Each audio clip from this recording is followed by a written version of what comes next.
दोस्तों पिछली क्लास में हम क्वेश्चन नंबर 6 तक सब कंप्लीट कर चुके थे। आज हम 7वें क्वेश्चन से स्टार्ट करते हैं। एक डाइस को 3 बार 90 डिग्री एंटी क्लॉकवाइज घुमाया जाता है, फिर एक बार 90 डिग्री क्लॉकवाइज घुमाया जाता है। कौन सा विकल्प अंतिम स्थिति से प्राप्त होगा? तो इसने कहा है कि 3 बार तो घुमाना है 90 डिग्री पे एंटी क्लॉकवाइज और एक बार घुमाना है क्लॉकवाइज। तो हमने 3 बार 90 डिग्री इनको लिखा है, एक बार 90 डिग्री लिखा, दोबारा लिखा और तीसरी बार लिखा।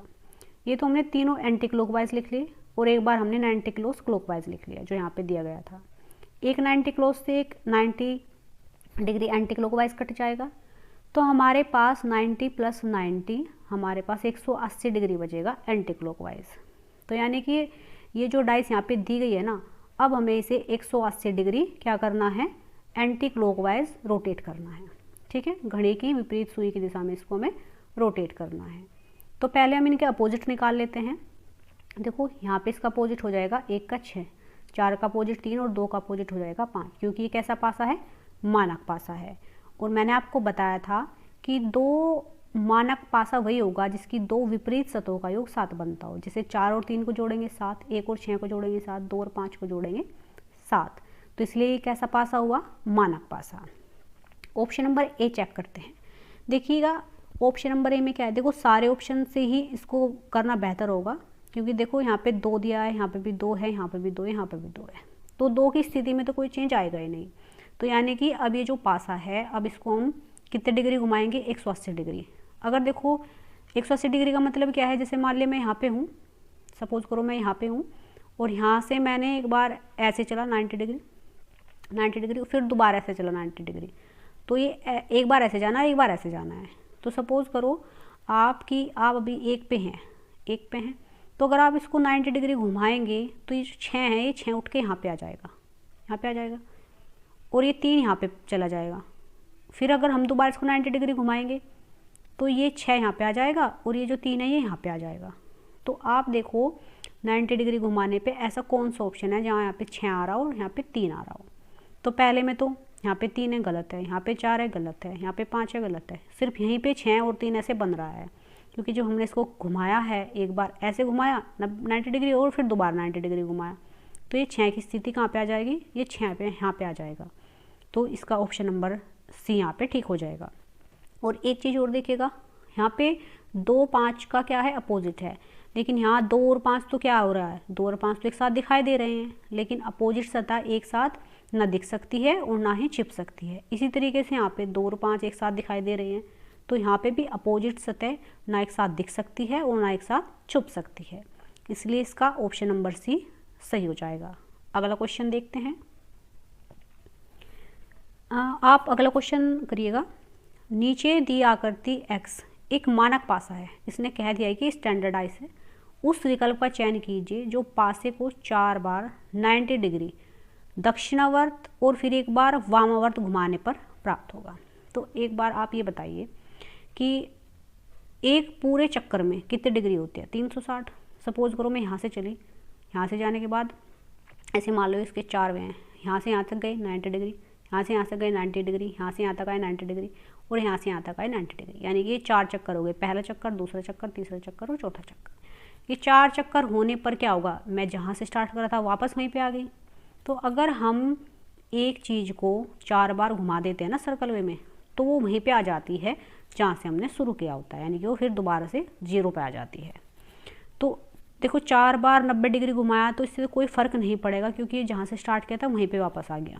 लेकिन इसने कहा फिर एक बार वामावर्त यानी कि क्लॉकवाइज घुमाया, तो आपको क्या करना है, इस पासे को 90 डिग्री क्लॉकवाइज घुमा देना है। ठीक है, क्या करना है, इस पासे को 90 डिग्री क्लॉकवाइज घुमा देना है। ठीक है, सॉरी फॉर दैट, इसने कहा देन वंस एंटी क्लॉकवाइज, यानी कि एक बार इसको वामावर्त, मैंने पढ़ने में मिस्टेक कर दिया, एक बार इसको एंटी क्लॉकवाइज यानी कि वामावर्त घुमा देना है। तो देखिएगा आप ऑप्शन नंबर फर्स्ट देखिए। पहले तो इनके एक बार हम करते हैं, इनके निकाल लेते हैं अपोजिट। 1 का अपोजिट यहाँ पे 6 आ गया है, 2 का अपोजिट 5 और 3 का अपोजिट 4 हो गया।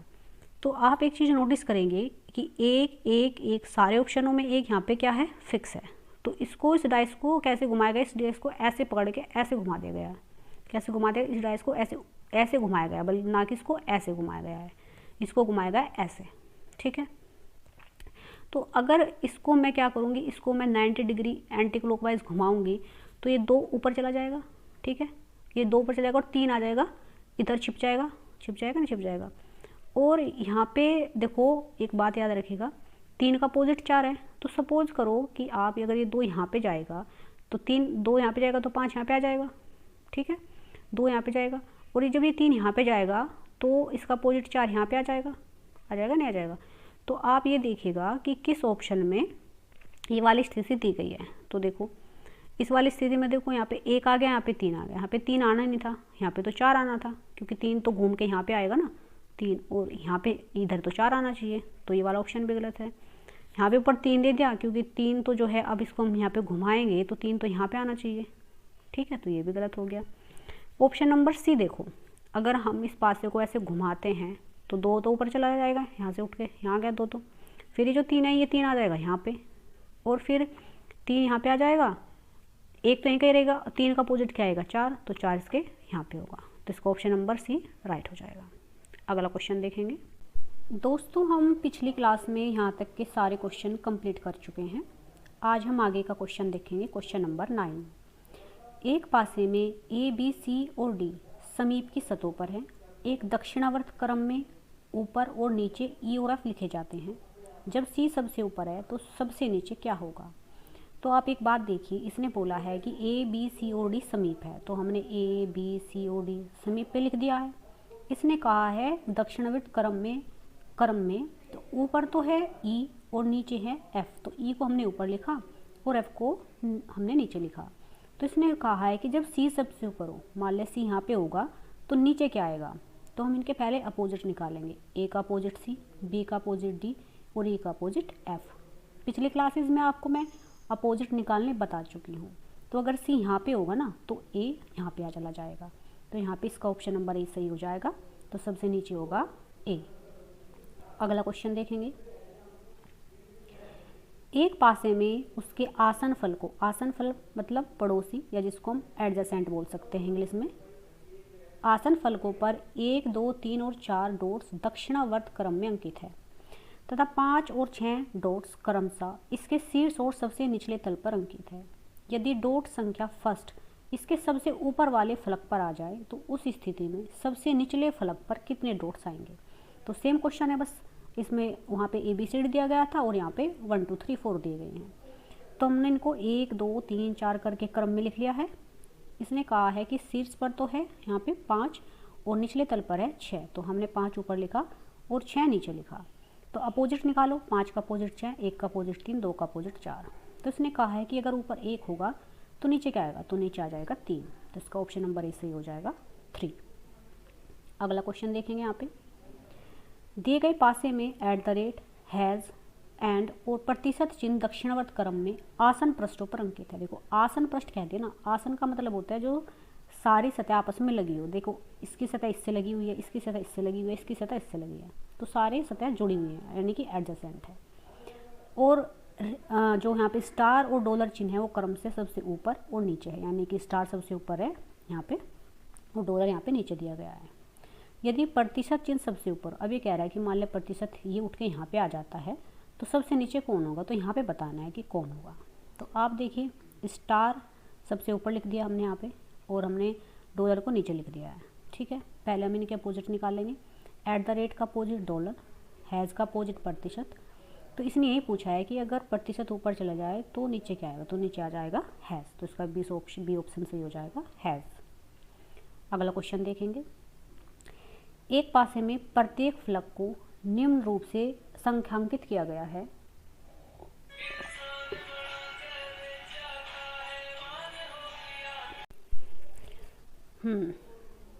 तो सॉरी, थोड़ा बीच में डिस्कनेक्ट हो गया था।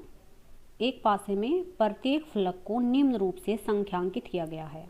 तो यहाँ पे दिया गया है पहले इसमें 2, 3 के सन्निकट है, यानी कि पड़ोसी है, एडजेसेंट है। दूसरे ऑप्शन में दिया है 3, 1 के विपरीत है। तो इसने पहले देखो क्या दिया है, 3, 1 के विपरीत है। ऐसे क्वेश्चन में हम पहले अपोजिट निकालते हैं। तो इसने कहा 3, 1 के विपरीत है, तो हमने यहाँ लिख दिया 3, 1 के विपरीत है। 5, 4 के विपरीत है, तो हमने लिख दिया 5, 4 के विपरीत है। 6, 3 के सन्निकट है, तो आप एक बात बताइए, एक पासे में 1 से लेके 6 तक के अंक लिखे होते हैं, तो 3 1 के विपरीत है, 2 अंक की हो गई, 5 4 के विपरीत है तो क्या 4 अंक हो गई। अब 6 के विपरीत क्या बचा होगा, तो सिंपल बात है 6 के विपरीत 2 बचा होगा। तो अब हम इसके आगे देखते हैं कि इसने पूछा क्या है। इसने कहा है निम्नलिखित में से कौन सा कथन निश्चित रूप से सत्य है। इसमें हमें बताना है कि ट्रू कौन सा है। तो इसमें देखो पहला दिया गया है 2 4 और 3 के बीच में है।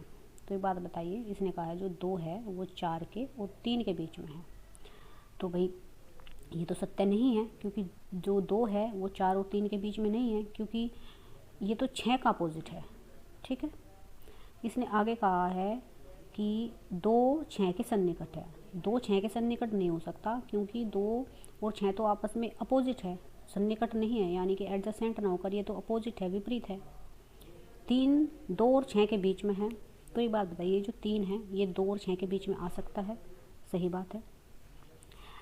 इसमें देखो ए 3 और 5 के बीच में है, जो 1 है वो 3 के और 5 के बीच में है, तो 1 तो जो है 3 का अपोजिट है, तो वो उसके बीच में नहीं आ सकता। ठीक है, वो उसके बीच में नहीं आ सकता। और देखो यहाँ पे जो लिखा है ना 4 और 3 के बीच में है, 2 जो है 4 और 3 के बीच में है। मुझे ना इसमें डाउट लग रहा है क्वेश्चन में कि भाई देखो इसने बोला है कि जो 2 है वो 4 और 3 के बीच में है, तो भाई 2 तो 4 और 3 के बीच में आ सकता है ना, देखो क्योंकि 3 1 का अपोजिट है और 4 5 का अपोजिट है। तो अभी के लिए इस क्वेश्चन को हम यहाँ पे ड्रॉप करते हैं, इसको हम कल देखेंगे। अगला क्वेश्चन यहाँ पे देखेंगे, एक पासे में प्रत्येक फलक पर इस प्रकार लिखा गया है। देखो एक पासे में लिखा गया है यू जेड के विपरीत है, हमने लिख दिया यू जेड के विपरीत, एक्स वाई के विपरीत लिख दिया और वाई डब्ल्यू के विपरीत लिख दिया। अब इसने पूछा है कि इसमें हमें फॉल्स बताना है, निम्नलिखित में से कौन सा निश्चित रूप से आ सकते हैं, यानी कि फॉल्स है। इसने पहले ऑप्शन में कहा है वी जो है वाई और डब्ल्यू के सन्निकट नहीं है, तो आप बताइए जो वी है क्या ये वाई और डब्ल्यू के सन्निकट नहीं है, ये तो इनके सन्निकट है, पड़ोसी है। तो ये बात तो बिल्कुल गलत है, क्योंकि हमसे सत्य पूछा और ये बात तो सही है, तो इसलिए गलत हो जाएगा। इसने बोला है जो वी है यू के सन्निकट है, हाँ भाई जो वी है वो यू के सन्निकट भी हो सकता है। डब्ल्यू एक्स के सन्निकट है, जो डब्ल्यू है वो भी एक्स के सन्निकट हो सकता है। और फिर इसने पूछा है वाई जेड के सन्निकट है, तो देखो वाई जेड के सन्निकट हो सकता है, क्योंकि ये इनका पड़ोसी नहीं है। और यहाँ पे देखिएगा इसने असत्य पूछा है, इसने कहा वाई और डब्ल्यू के सन्निकट नहीं है, तो वी बताइए, इसने बोला है वी जो है वाई और डब्ल्यू के सन्निकट नहीं है, वाई और डब्ल्यू के सन्निकट नहीं है, तो यही असत्य है, क्योंकि ये सन्निकट है, तो इसका ऑप्शन नंबर ए सही हो जाएगा। अगला क्वेश्चन देखेंगे, एक विशेष पासा इस प्रकार से बनाया गया है कि प्रत्येक पार्श्व पर 1 से 6 तक संख्याओं में एक संख्या से अंकित है। इस पासे को फेंकने के बाद ये स्थिर हो जाता है। इस स्थिति में यह देखा गया है कि ऊपर और नीचे वाले पार्श्वों को छोड़कर सभी पार्श्वों की संख्या का योग 10 के बराबर आता है। ऊपर पासे के ऊपर और निचले वाले पार्श्व पे कौन सी संख्या आएगी, तो आप एक बात देखिएगा, ऐसे इनमें से 1 से लेकर 6 तक की कौन सी संख्या है जिनका योग 10 बनता है। देखो 1 2 3 और 4, 2 और 1 3, 3 3 6 और 4 10, सिर्फ 1 से लेकर 4 तक की ही संख्याओं का योग 10 बनता है। अगर आप सपोज करो आप 1 2 5 और 6 को ले 4 संख्या, तब भी 10 नहीं बनेगा। 2 3 5 6 को ले तब भी 10 नहीं बनेगा। 4 5 6 3 को ले तब भी 10 नहीं बनेगा। तो 1 2 3 और 4, इसने कहा ना कि सभी पार्श्वों की संख्या का योग 10 होना चाहिए। तो यहाँ पे अगर हम लिखेंगे 1 2 3 4, तो इनका योग जो बनेगा हमारा 10 बनेगा। तो बची हमारी कौन सी 5 और 6, तो ऊपर हम 5 लिख देंगे और नीचे 6 लिख देंगे। तो इसका ऑप्शन नंबर सी यहाँ पे सही हो जाएगा। देखो ये वाला क्वेश्चन दिया गया है, ये आपके लिए होमवर्क है, इसे आप घर से करके लाइएगा, मतलब देखिएगा करके, और इसको हम कल वाली क्लास में करके दिखाएंगे आपको फिर।